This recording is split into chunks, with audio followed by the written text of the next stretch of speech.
I never thought I'd find myself back in the dating game, not after what happened with my ex, but my friend Adam wouldn't let me wallow in self-pity forever. "Come on, man," he'd said, clapping me on the shoulder. "It's time to get back out there.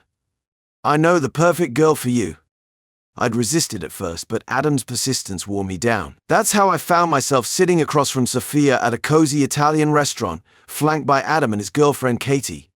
To my surprise, the evening wasn't the disaster I'd anticipated. Sophia was different. Her eyes sparkled with ambition as she talked about her new internship, her hands gesturing animatedly. I found myself drawn in by her enthusiasm, a stark contrast to my own guarded demeanor. As we shared a bottle of wine, I felt something I hadn't experienced in months, a genuine connection. Sophia's laughter was infectious, and I caught myself smiling more than I had in ages. By the time dessert arrived, I realized I'd barely thought about my ex all night. Instead, my mind was filled with Sophia's witty remarks and the way her eyes crinkled when she smiled. It was unexpected, this sudden attraction, but it felt like a breath of fresh air after months of stagnation. I couldn't stop thinking about Sophia after our first date. Her laughter, her sparkling eyes, the way she leaned in when I spoke. It all replayed in my mind on loop. For the first time in months, I felt a spark of excitement about the future. We started texting daily, sharing silly memes and snippets of our days. Each message from her made my heart race. When we met up again, it felt even more natural than before. We strolled through the park, our hands brushing accidentally until I finally worked up the courage to lace my fingers through hers. The weeks flew by in a blur of coffee dates, movie nights, and long conversations that stretched into the early hours. Sophia's ambition and drive inspired me. She'd enthusiastically share her career goals, eyes shining as she talked about her internship. I found myself opening up too, sharing my own dreams for my business that I'd kept locked away. With each date, the walls I'd built after my last relationship crumbled further. Sophia's warmth and authenticity made it impossible to stay guarded. When she looked at me, I felt truly seen and appreciated. 6 months in, I knew. This was it. This was the real deal. I spent weeks planning the perfect proposal. Sophia deserved something magical, something that showed her how much she meant to me. I rented out a rooftop garden, filling it with twinkling lights and her favorite flowers. A string quartet played softly in the background as we enjoyed a private dinner under the stars. My hands shook as I reached for the ring box. Sophia's eyes widened as I dropped to one knee. "Sophia," I began, my voice thick with emotion, "you've brought light and joy back into my life. Will you marry me?" Hey. I couldn't believe how quickly everything was moving. One moment I was proposing to Sophia on that magical rooftop, and the next we were knee-deep in wedding preparations. The whirlwind of activity was both exhilarating and overwhelming. Sophia and I spent countless hours searching for the perfect venue. We must have looked at a dozen places before we stumbled upon it. A breathtaking outdoor setting nestled in nature. The moment we saw it, we both knew it was the one. The way Sophia's eyes lit up as she imagined our ceremony there, it was impossible to say no.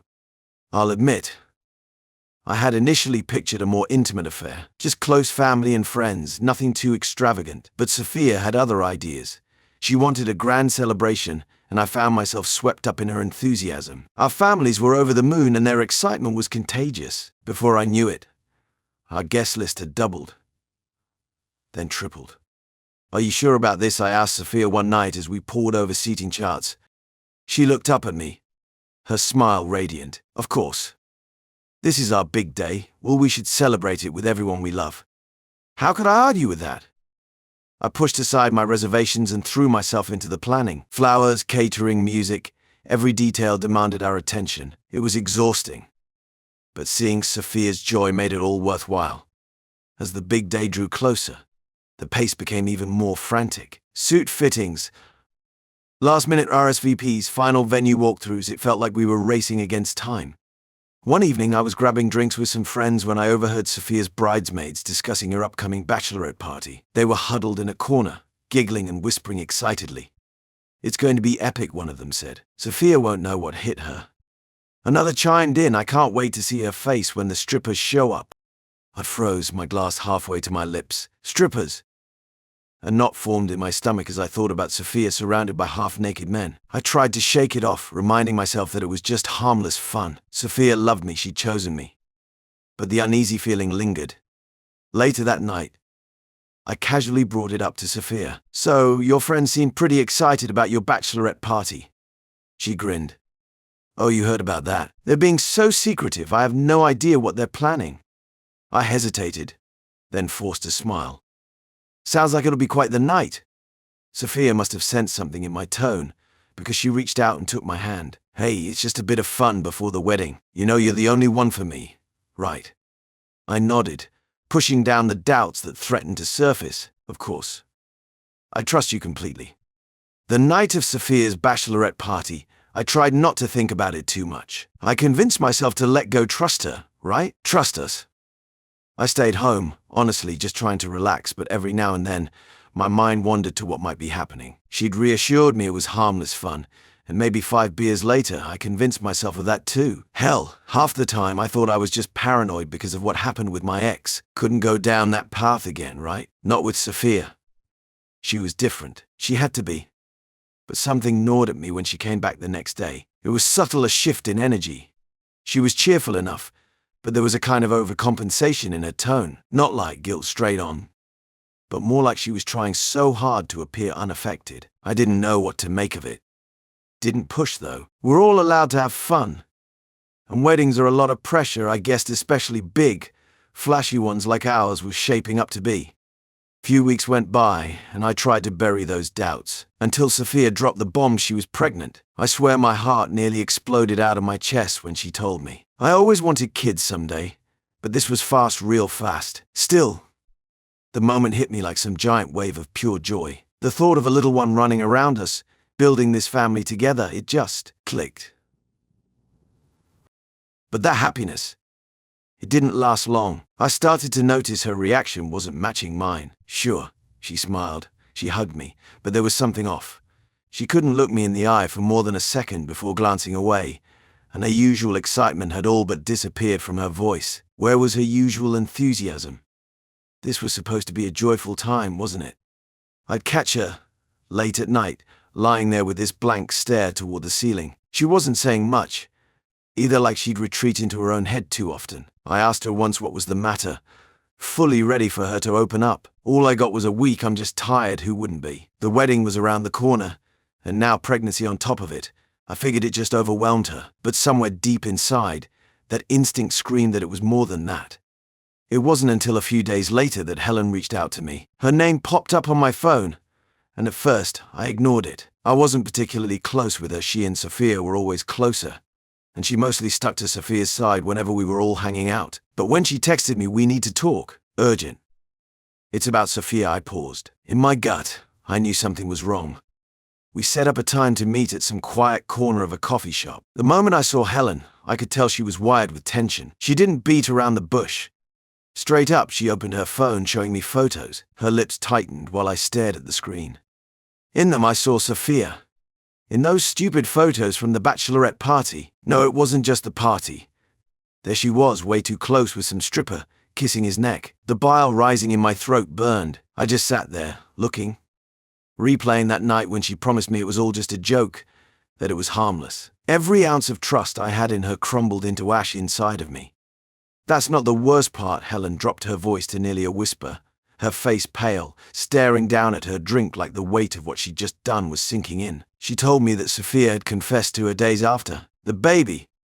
Helen wasn't sure, but Sophia had admitted she wasn't confident about who the father was. That hit me harder than anything. Not just the betrayal, all of this was a goddamn lie. The connection. The future I thought we were building, only to find out it was built on the most basic form of betrayal. Same story, different woman. I couldn't breathe. It was like watching everything slowly unravel in a way I couldn't stop or fix. This wasn't just infidelity. This was my future crashing around me. A sick kind of cold settled over me. I thanked Helen and left with no intention whatsoever to confront Sophia. At least not immediately. What the hell was the point of that? She'd lie, deny, twist around everything, wouldn't she? Just like before. Instead, I was left in this angry daze, sitting alone in the car after our conversation, piecing together everything that had led to this moment. From the small things she'd done, those smiles that now felt laced with falseness, every promise now feeling hollow. And somewhere in the pit of my mind, something inside of me snapped. I drove home, thinking about it over and over again until this dark, twisted plan started to form. If Sophia was fine living in this fantasy until the last minute, so be it. Let her keep playing house. But any love, any softer emotions, they'd been ripped out, surgically removed. I was left with pure spite. The desire to pay her back in full. What better way than to unleash the truth in front of everyone on our wedding day? Logs of venom soaked into my brain over every detail. I imagined standing at the altar.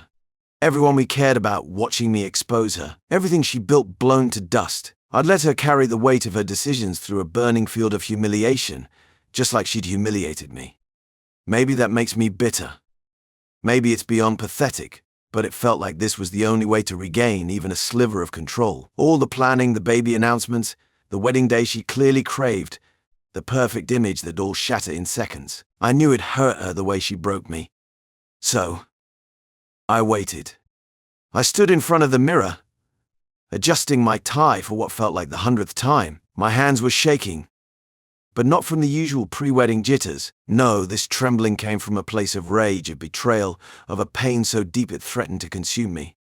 I took a deep breath, forcing myself to appear calm. I couldn't let on that I knew about Sophia's infidelity. Not yet. The time would come soon enough. As I made my way to the venue, I couldn't help but think about how different this day was supposed to be. It was meant to be the happiest day of my life, the start of a new chapter with the woman I loved. Instead, it had become a day of reckoning. The church looked beautiful, decorated with white roses and ribbons. Guests were already filing in, their faces bright with anticipation. If only they knew what was about to unfold. I nodded and smiled at familiar faces, playing the part of the excited groom. But inside, I was a storm of emotions. Anger, hurt, disappointment, they all swirled within me, threatening to break through my carefully constructed facade. As I walked past the reception area, I caught sight of the projector I had set up earlier. It was hidden behind a large floral arrangement, ready to be wheeled out at the crucial moment. My heart raced at the thought of what was to come. The minutes ticked by agonizingly slow. I stood at the altar, waiting for Sophia to make her grand entrance. Part of me still couldn't believe I was going through with this. But then I remembered Helen's words, the look of pity in her eyes as she told me about Sophia's betrayal, the image of Sophia kissing that stripper, the uncertainty about the baby's paternity. It all came rushing back, stealing my resolve. The wedding march began to play, and there she was, Sophia, walking down the aisle, a vision in white. She looked radiant, her smile bright enough to light up the entire church. For a moment, my breath caught in my throat. How could someone so beautiful be capable of such deceit? As she approached, I saw the love in her eyes. It made my stomach turn. How many times had she looked at me like that, all while hiding her betrayal? The officiant began the ceremony, his words washing over me without really registering. I was too focused on what was about to happen, my heart pounding so loud I was sure everyone could hear it. Just as the officiant asked if anyone had any objections, I stepped forward. This was it. The moment of truth. I have something to say, I announced, my voice surprisingly steady. The crowd murmured in confusion, and Sophia looked at me with wide, questioning eyes. I turned to face our guests. I'm sorry to interrupt, but there's something you all need to know, I signaled to my friend Adam, who quickly wheeled out the projector. Sophia's face drained of color.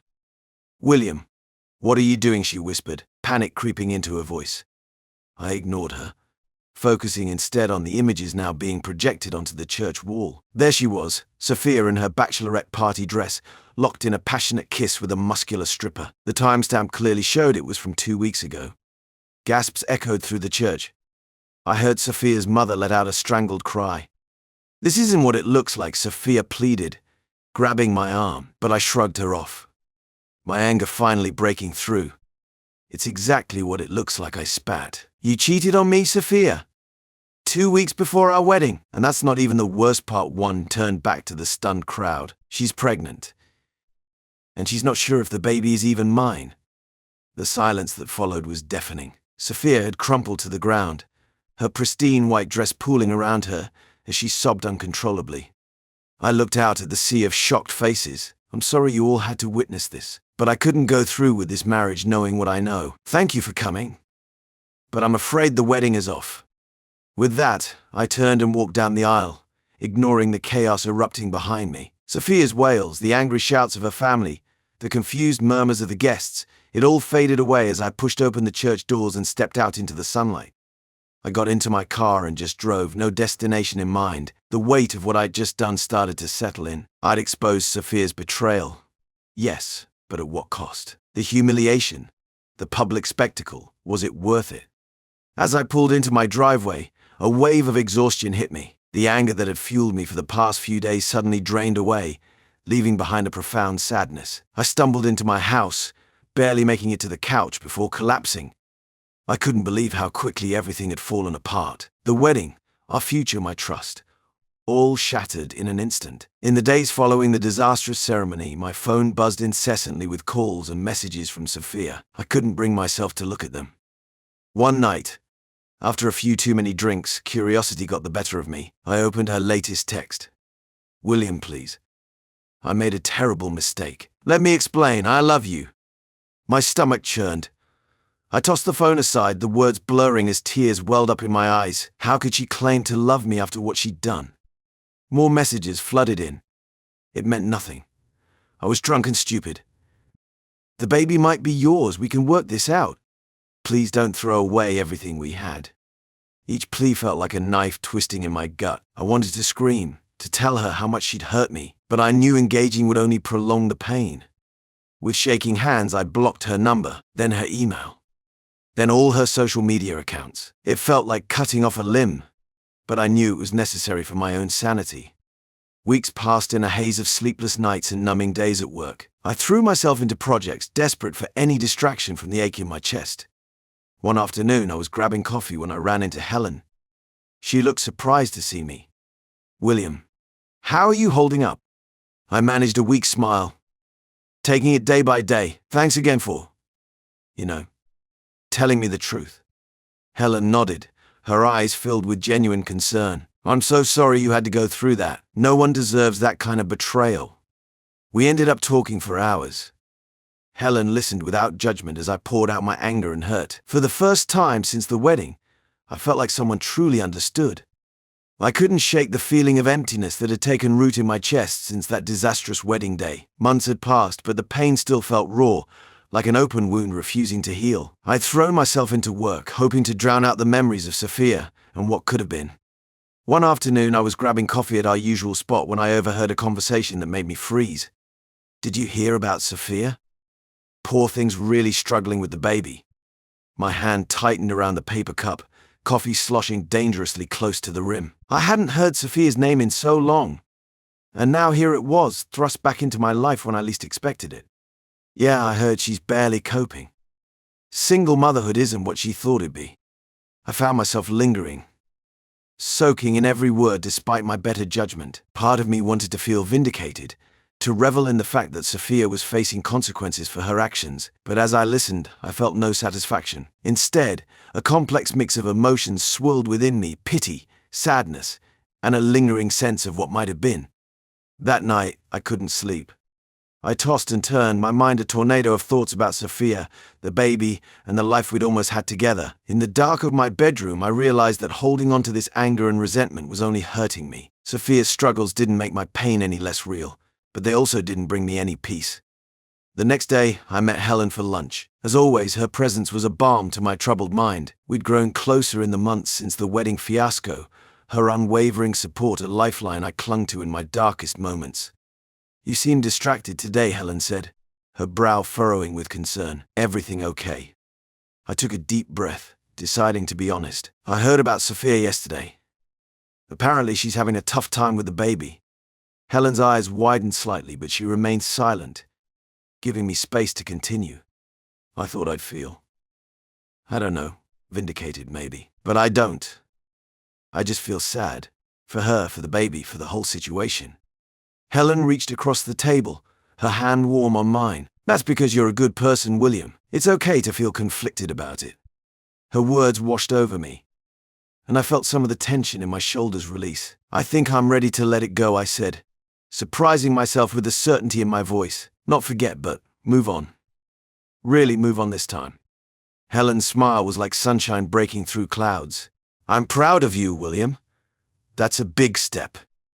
As we continued our lunch, Our conversation drifted to lighter topics. We laughed, we shared stories, and I found myself marveling at how natural it felt to be with Helen. There was no pretense, no games, just genuine connection and trust. In that moment, I realized that while my relationship with Sophia had been built on passion and excitement, what I had with Helen was something deeper. It was a foundation of friendship, mutual respect, and unwavering loyalty. As the weeks passed, I found myself spending more and more time with Helen. We'd go for long walks in the park, have movie nights at home, or simply sit in comfortable silence as we worked side by side. With each passing day, I felt the weight of my past lifting, replaced by a growing sense of hope for the future. One evening, as we sat on my balcony watching the sunset, Helen turned to me with a serious expression. "William, I want you to know something. I value what we have, this friendship, this trust we've built. I would never do anything to jeopardize that." Her words hit me like a gentle wave, washing away the last remnants of my fears and insecurities. I realized then that this was what I'd been searching for all along. Not just love, but a partnership built on a solid foundation of trust and loyalty. "I know, Helen," I said, my voice thick with emotion. "That means more to me than you know." As the sky turned from orange to deep purple, I felt a sense of peace settle over me. The pain of Sophia's betrayal would always be a part of my story, but it no longer defined me. Instead, it had led me here to this moment with someone who truly understood the value of trust and loyalty. I didn't know what the future held for Helen and me, but I was excited to find out. For the first time in a long time, I was looking forward, not back, and it felt good. Really good.